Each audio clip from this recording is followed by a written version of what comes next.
کہ شرمگاہ کو حرام سے بچانا ہے. یہ جو انسان بدکاری اور بے حیائی کی طرف جاتا ہے نا، یہ فوراً نہیں چلا جاتا. بڑی پیاری بات علماء کہتے ہیں، پہلے آنکھ بہکتی ہے، پھر دل بہکتا ہے، پھر انسان بدکاری کی طرف جاتا ہے، پھر وہ گناہ کا بڑا کام کرتا ہے. کہ تنہائی کے گناہ سے بچنا یہ بڑی کمال کی بات ہے، اور یہ بڑے کہتے ہیں اللہ والوں کا طریقہ ہے. اللہ نصیب کر دے کہ جب گناہ کا موقع ہے، کوئی نہیں دیکھ رہا، اس وقت اے کاش دل پر یہ خیال جاں گزی ہو جائے کہ رب دیکھ رہا ہے. ایک بار حضرت ابراہیم بن ادم رحمۃ اللہ تعالی کی بارگاہ میں ایک شخص آیا، آ کر کہتا ہے حضور میں گناہ سے نہیں بچ پاتا. پلیز ذرا غور سے سنیے گا، بہت خوبصورت کیور اور پریکاشن ہے گناہوں سے بچنے کے حوالے سے اس واقعے میں. کہتا ہے حضور میں بچنا چاہتا ہوں، گناہ ہو ہی جاتا ہے. ہو سکتا ہے میرے بھائی یا نوجوان بھی ایسے ہوں کہ جو چاہتے ہیں گناہ نہ کریں مگر گناہ ہو جاتا ہے. حضرت ابراہیم بن ادم نے کہا اچھا ایسا کرو، گناہ کرنا چاہتے ہو؟ کہتا ہاں بچ نہیں پاتا، مجھے کرنا پڑتا ہے گناہ. کہا ٹھیک ہے، اب جب بھی تمہارا گناہ کرنے کا جی چاہے نا تو اللہ کا رزق کھانا چھوڑ دینا. کہتا حضور یہ کیسے پاسبل ہے؟ دنیا میں جو کچھ ہے وہ اللہ نے عطا کیا، اس کے بغیر تو جی نہیں سکوں گا. کہا اچھا اب گناہ کرنے کا جی چاہے تو ٹھیک ہے گناہ کر لینا، مگر ایسی جگہ جا کے کرنا جہاں اللہ نہ دیکھ رہا ہو.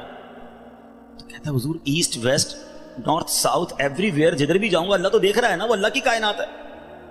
اچھا ایسا کرو، گناہ کرنا ہے نا کرو، مگر اللہ کی زمین سے اللہ کی کائنات سے نکل کر کر لو. کہتا ہے میں اس کی ملک اور اس کی ملکیت والی جگہ سے بھی باہر نہیں جا سکتا. اچھا گناہ کرنے کا جی چاہے ٹھیک ہے، کرنا چاہے تو کر لینا، مگر جب ملک الموت تمہاری روح قبض کرنے آئے نا تو ان کو منع کر دینا کہ نہیں میری روح قبض نہ کریں، میں نے ابھی توبہ کرنی ہے. تو کہا حضرت nobody have power to deny. کون ہے جو ملک الموت کو منع کر سکے گا کہ میری روح قبض نہ کرو؟ جو وقت ہے وہ تو آ کر رہے گا. فرمایا اچھا پھر ایسا کرو گناہ جتنے کرنے کر لو، مگر قیامت کے دن جب فرشتے تمہیں جہنم کی طرف لے جانے لگے نا تو ان کو منع کر دینا کہ نہیں میں نہیں جاتا.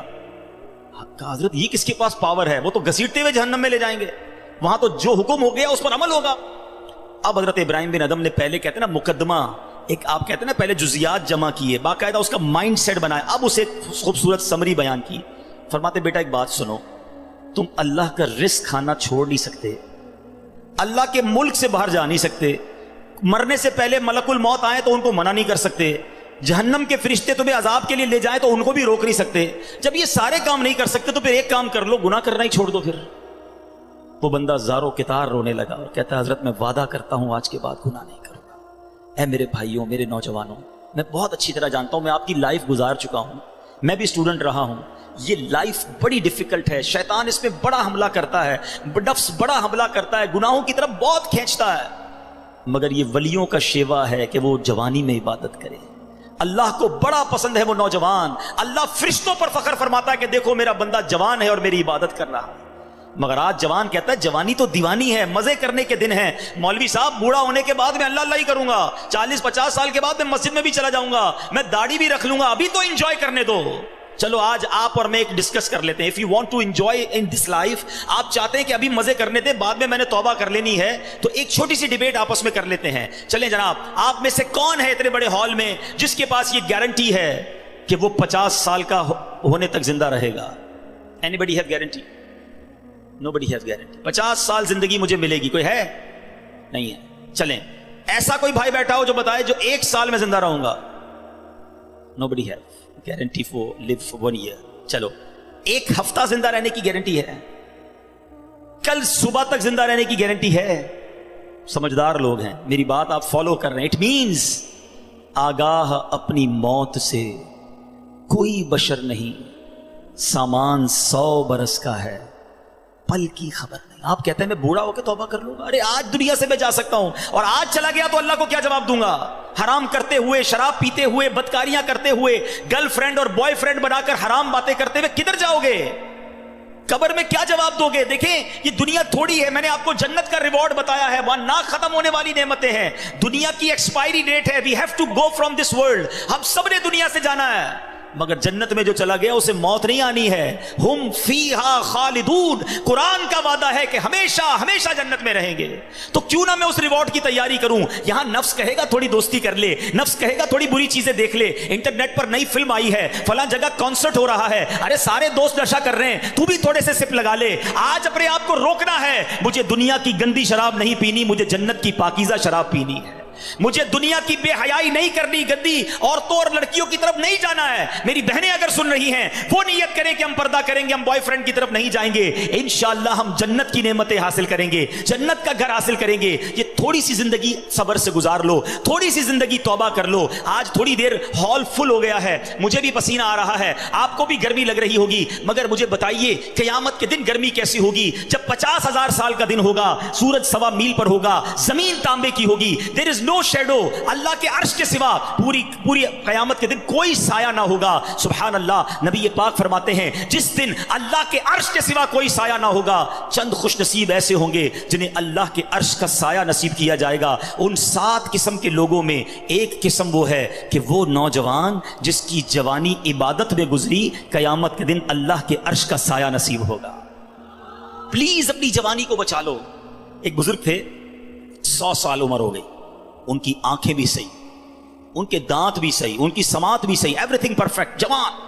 لوگوں نے کہا حضور 100 سال میں تو بندہ بستر سے لگ جاتا ہے، your every part of the body is perfect, یہ کیسے پاسبل ہے؟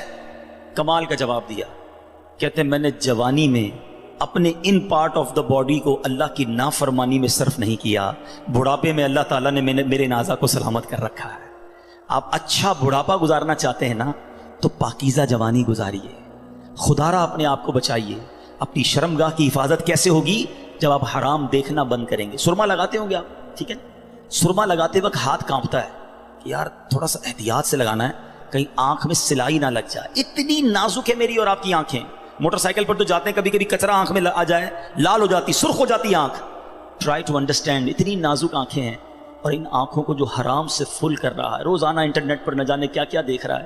حدیث پاک کا مضمون ہے جو اپنی آنکھوں کو حرام سے بھرتا ہے، قیامت کے دن ان کی آنکھوں میں جہنم کی آگ ڈالی جائے گی۔ کیسے برداشت کریں؟ ہم بہت کمزور ہیں میرے بھائیوں، خدا را توبہ کر لیجیے۔ اور ہم اللہ سے دعا کرتے ہیں کہ مولا کمزور ہیں، گناہ گار ہیں، بڑی خطائیں ہو گئی ہیں، مالک تیرے دربار میں حاضر ہو گئے ہیں، اللہ پچھلے گناہ معاف کر دے اور اگلی زندگی اچھی عطا کر دے، ہمیں نیک بنا دے۔ ہم آ جاتے ہیں شیطان کے واروں میں، کمزور ہیں، مالک تو طاقتور ہے، ہماری مدد کر، ہمیں حرام دیکھنے سے بچا، ہمیں حرام سننے سے بچا، ہمیں حرام بولنے سے بچا، ہمیں اپنی اعضاء کو حرام کاریوں سے بچانا نصیب فرما۔